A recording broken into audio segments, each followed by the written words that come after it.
Grüß euch miteinander und wieder einmal herzlich willkommen zum Panorama. Wir haben heute folgende Beiträge für euch in der Sendung. Eine Käsedebatte, Feuerwerkverkauf in der Stadt Bern und die BVG nimmt zum 1. August Stellung. Morgen ist wieder 1. August. Da gibt es beim einen oder anderen Schweizer sicher auch wieder ein Raclette oder ein Fondue auf dem Tisch. Die beiden beliebten Käsegerichte sind aber nicht nur in der Schweiz sehr populär, sondern finden auch in Deutschland viel Anklang. Ein Unterschied gibt es aber schon zu unseren nördlichen Kollegen. Nämlich sind die Deutschen experimentierfreudiger. Dort gibt es zum Beispiel auch einmal ein Raclette Ton aus der Dose oder ein Käsefondue mit Krebsfleisch. Was sagt da ein Schweizer Käsekenner und Gastronom dazu? Mein Kollege Ben Abeckle hat nachher gefragt.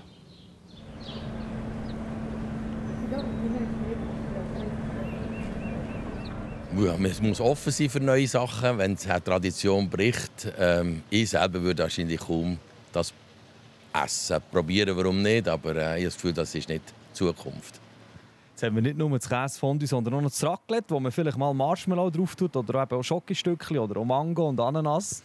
Ja, auch hier hat man Tradition, das was sehr gut passt dazu. Da denke ich Herdöpfel und Mais, Speck, Würfel, solche Sachen, Silberzwiebeln, Garnichon. Das ist eher das, was man dazu isst. Und das andere, warum nicht, sollen sie es probieren, die wollen. Es gibt einen anderen Geschmacksrichtung.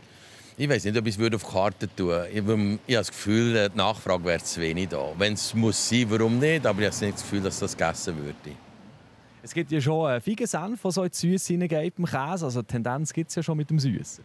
Ja, süß, scharf ist das. Und das passt natürlich sehr gut zu frischem Käse, zu Alpkäse. Das ist eine gute Kombination. Das ist sehr, sehr empfehlenswert. Und man darf schon mal eine Tradition brechen, warum nicht? Aber wir sollten sie beibehalten. Ich denke, das ist wichtig bei uns. Wegen dem kommen auch Touristen zu uns.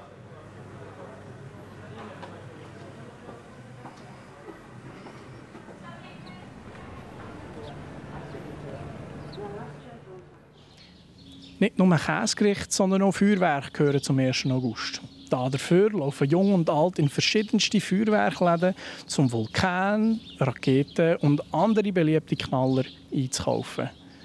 Meine Kollegin Danina Häusli ist bei so einem Geschäft vorbeigegangen und hat beim Sternenhimmel in Bern nachgefragt, wie das im Moment dort so aussieht. Wir sind hier im Sternenhimmel, wo Feuerwerk verkauft wird. Was macht für dich die Faszination am Feuerwerk aus? Feuerwerk ist für mich ein Ausdruck von Freude. Das ist etwas Schönes zum Schauen. Es ist auch schön, hier im Laden immer wieder zu sehen, wie die Leute fasziniert sind von unterschiedlichsten Produkten. Und wie es für sie halt einfach etwas ist, das nicht Alltag ist, sondern wirklich einfach nur in speziellen Momenten eingesetzt wird. 1. August nähert sich mit grossen Schritten. Wie fest seid ihr jetzt da eingespannt?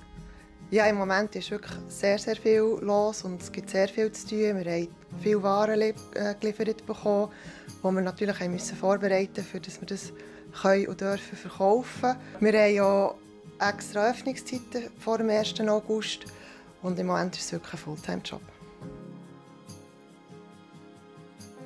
Es gibt ja immer wieder ein bisschen Kritik an Feuerwerk. Es ist zu laut, es ist gefährlich. Was sagst du darauf?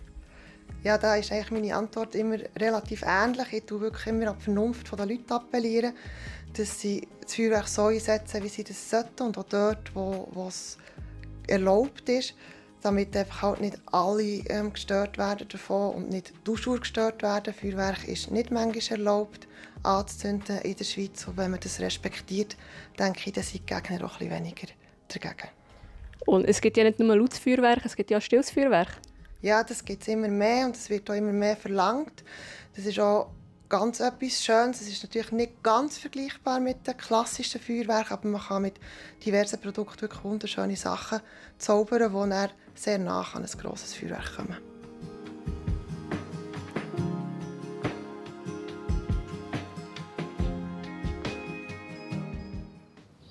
Obwohl Feuerwerk viel Spass und Freude bereiten kann, gibt es gleich jedes Jahr wieder Unfälle und Sachschäden.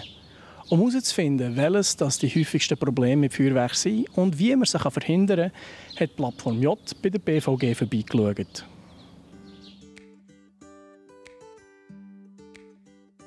Was sind die häufigsten Schadensfälle, die der GVB gemeldet werden im Zusammenhang mit Feuerwerk und dem 1. August? Also die meisten Schadensmeldungen gehen bei uns so um den 1. August rein. Und da handelt es sich vor allem um Schäden an Briefkästen, die an den Gebäuden hängen. Wie viel Prozent von den Gesamtschäden, die euch je pro Jahr gemeldet werden, nimmt das etwa ein?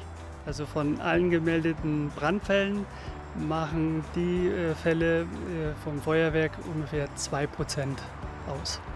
Was sind die 3 Tipps, die ihr geben könnt für Leute, die Feuerwerk abbrennen jetzt am 1. August?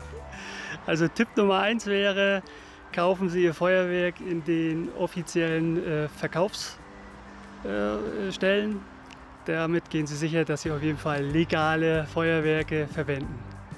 Tipp Nummer 2 ist, dass Sie natürlich die Gebrauchsanweisungen lesen sollten, um dort auch die richtigen Abstände zu den Gebäuden einzuhalten und sich nicht auch selber zu gefährden. Tipp Nummer 3 ist, nehmen Sie Rücksicht untereinander, und damit der Spaß ziemlich groß bleibt, wie er ist.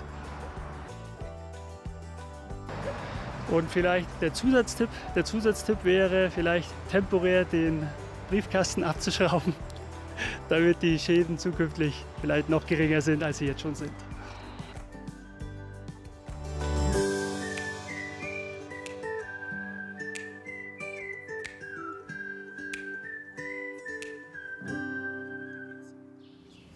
Wir hoffen, ihr könnt euch jetzt gut auf den 1. August vorbereiten. Das wäre es nämlich jetzt gesehen mit dem heutigen Panorama. Mehr Infos zu den Beiträgen gibt es wie immer unter www.plattformj.ch.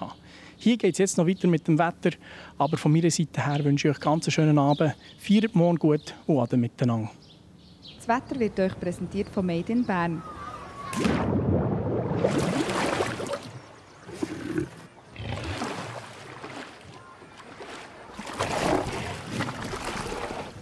Bärenstarke Sommerferien. Made in Bern. Hier ist das Wetter auf der Plattform J am 31. Juli. Wir schließen den Monat ab mit Hochsommerwetter, meine Damen und Herren. Lange Zeit war es heute auch recht sonnig, später ist da und dort Gewitter gekommen und die Temperaturen haben eben wieder ein hochsommerliches Niveau erreicht. Morgen haben wir den 1. August, den Geburtstag der Schweiz, und da wird die Luft ein bisschen angefürchtet. Es ist zwar kein Leidentag, der uns erwartet, aber es ist ein bisschen gewitterhaft. Es kann schon morgen am Vormittag einzelne Platzregen und Gewitter geben bei uns in der Region. Eine laue Nacht steht bevor und der 1. August startet mit Temperaturen von knapp 20 Grad. Früher müssen wir definitiv nicht. Am Nachmittag dann schwül warme Werte, knapp über 25 Grad, die wir erreichen. Es gibt immer wieder sonnige Abschnitte morgen am 1. August, aber eben, wir müssen auch über den Tag hinein sehen, ab und zu mit Platzregen und Gewitter rechnen. Den Himmel also ein bisschen im Auge behalten, wenn man draussen den 1. August verbringt. Der Freitag dann nochmal ganz ähnlich, ein Mix aus Sonne und Wolken mit ein paar Platzregen und Gewitter, 24 Grad, die Temperaturen gehen ein bisschen retour. Dann um die 25 Grad am Wochenende, ein bisschen Temperaturanstieg dann Anfang Woche. Am Wochenende und auch zum Wochenstart ziemlich sonnige Verhältnisse, grösstenteils bleibt es trocken.